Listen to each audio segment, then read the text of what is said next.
Hello friends, என்னோட பேர் Hemamalini. Welcome to Malini's dhaba. இன்றைக்கி நம்ம சேனலில் சின்ன குழந்தைகளில் இருந்து பெரியவங்க வரைக்கும் சைவ நாட்களில் விரும்பி சாப்பிடக்கூடிய சோயா வறுவல் எப்படி செய்கிறதுனா பார்க்க போகிறோம். இது சிக்கன் மட்டன் வறுவல் மாதிரி டேஸ்ட் ரொம்ப பிரமாதமாக இருக்கும். ட்ரை பண்ணி பாருங்கள். வீடியோவுக்கு போகிறதுக்கு முதல்ல இது வரைக்கும் நம்ம சேனலை சப்ஸ்கிரைப் பண்ணாமல் இருந்தால் மறக்காமல் சப்ஸ்கிரைப் பண்ணி வச்சுட்டு பக்கத்தில் இருக்க பெல் பட்டனையும் ப்ரெஸ் பண்ணி வச்சுக்கோங்க. அப்போ தான் நான் போடுற வீடியோஸ் உங்களுக்கு நோட்டிஃபிகேஷனில் வரும். சோயா வறுவல் செய்கிறதுக்கு நான் இன்றைக்கி அடுப்பில் தண்ணி கடாயில் நல்லா கொதிக்குது. இதில் 1.5 கப் அளவுக்கு சோயா சேர்த்துக்கலாம். சோயாவை சேர்த்துட்டு தேவையான அளவு உப்பு சேர்த்துக்கோங்க. 1 டீஸ்பூன் அளவுக்கு நான் உப்பு சேர்க்குறேன். கல் உப்பாக சேர்த்துக்கோங்க. சேர்த்துட்டு நல்லா கலந்து விட்டுக்கோங்க. 2 நிமிஷம் நல்லா கொதிக்கட்டும்.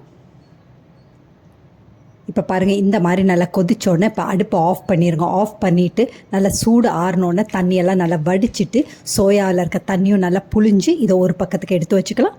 இன்னொரு பக்கத்தில் அதே கடாய் வச்சுருக்கேன். இதில் 3லேருந்து 4 டேபிள் ஸ்பூன் அளவுக்கு எண்ணெய் சேர்த்துக்கோங்க. எண்ணெய் நல்லா சூடானோன்னு வெங்காயத்தை சேர்த்துக்கலாம். 1 கப் அளவுக்கு பொடியாக நறுக்கின வெங்காயம் சேர்த்துக்கோங்க. அதையும் சேர்த்து நல்லா வதக்கி விட்டுக்கோங்க. இதில் 1 டீஸ்பூன் அளவுக்கு இஞ்சி வெள்ளை பூண்டை நல்லா தட்டி போட்டு வச்சுருக்கேன். அதை இப்போ சேர்த்துக்கலாம். அதையும் சேர்த்துட்டு நல்லா வதக்கி விட்டுக்கோங்க. 2 நிமிஷம் கைவிடாமல் நல்லா வதக்கி விட்டுக்கோங்க. மீடியம் ஃப்ளேமில் வச்சு நல்லா வதக்கி விட்டுக்கோங்க. இஞ்சி வெள்ளை பூண்டு வெங்காயம் நல்லா வதங்குறதுக்காக 1 டீஸ்பூன் அளவுக்கு உப்பு சேர்த்துக்கலாம். அதே நேரத்தில் வறுவலுக்கு தேவையான உப்பையும் இப்பயே சேர்த்துக்கலாம். 1 டீஸ்பூன் அளவுக்கு உப்பு சேர்த்துக்கோங்க. உப்பையும் சேர்த்துட்டு நல்லா வதக்கி விட்டுக்கோங்க. மீடியம் ஃப்ளேம்லேயே வச்சு நல்லா வதக்கி விட்டுக்கோங்க. இதில் கொஞ்சமாக கருவேப்பிலை சேர்த்துக்கோங்க. அதையும் சேர்த்துட்டு நல்லா வதக்கி விட்டுக்கோங்க.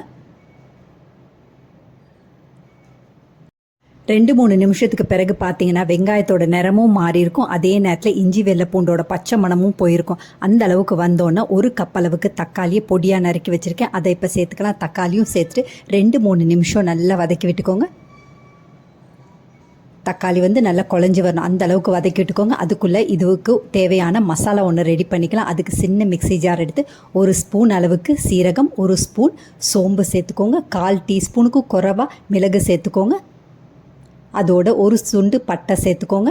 2 ஏலக்காய், 3 கிராம்பு சேர்த்துக்கோங்க. கொஞ்சமாக கல்பாசி சேர்த்துக்கோங்க.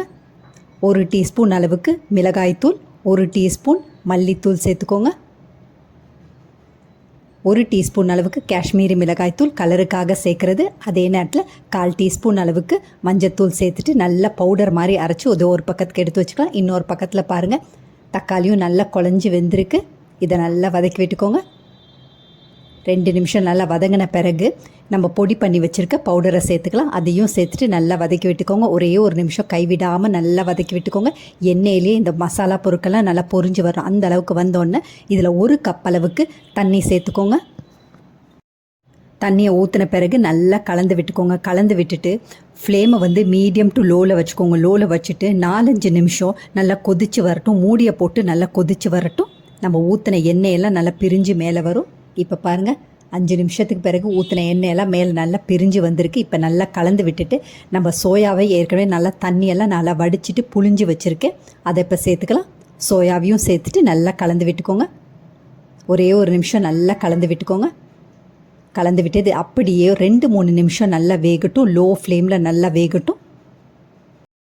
சோயா வறுவலுக்கு கொஞ்சம் உப்பு பத்தல, அதனால் 1/2 டீஸ்பூன் அளவுக்கு உப்பு சேர்த்துக்கிறேன். உப்பையும் சேர்த்துட்டு நல்லா வதக்கி விட்டுட்டு 2-3 நிமிஷம் நல்லா லோ ஃப்ளேம்லேயே நல்லா வேகட்டும்.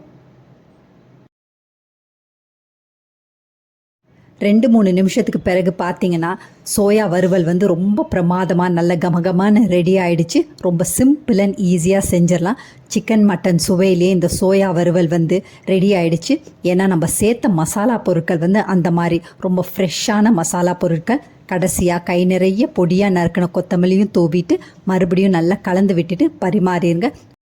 சைவ நாட்களில் வீட்டில் இருக்கவங்க அசைவம் செஞ்சு கொடுங்கன்னு அடம் பிடிச்சா இந்த மாதிரி சோயா வறுவலை செஞ்சு கொடுங்க. விரும்பி சாப்பிடுவாங்க. அது மட்டும் இல்லை, அடிக்கடி செய்ய சொல்லுவாங்க. அந்த அளவுக்கு டேஸ்ட் ரொம்ப பிரமாதமாக இருக்கும். இது ஒரு அருமையான லஞ்ச் பாக்ஸ் ரெசிபி. இது சப்பாத்தி பூரியோட ரொம்ப டேஸ்ட்டாக இருக்கும். அது மட்டும் இல்லை, சாம்பார் சாதம், ரசம் சாதம், தயிர் சாதத்தோட ரொம்ப பிரமாதமாக இருக்கும். ட்ரை பண்ணி பாருங்கள். இதே மாதிரி அளவுகளோடு நீங்களும் இந்த சோயா வறுவலை செஞ்சு பார்த்துட்டு எப்படி இருக்குன்னு கமெண்ட் பண்ணுங்கள். பிடிச்சிருந்தா இந்த ரெசிபி உங்கள் ஃபேமிலி ஃப்ரெண்ட்ஸோட ஷேர் பண்ணுங்கள், லைக் பண்ணுங்கள், சேவ் பண்ணி வச்சுக்கோங்க. இந்த மாதிரி சைவ நாட்களில் அசைவ சுவையோட ரெசிபீஸ் வேணும்னாலும் மறக்காமல் நம்ம சேனலை சப்ஸ்கிரைப் பண்ணி வச்சுக்கோங்க. தேங்க்ஸ் ஃபார் வாட்சிங் ஃப்ரெண்ட்ஸ்.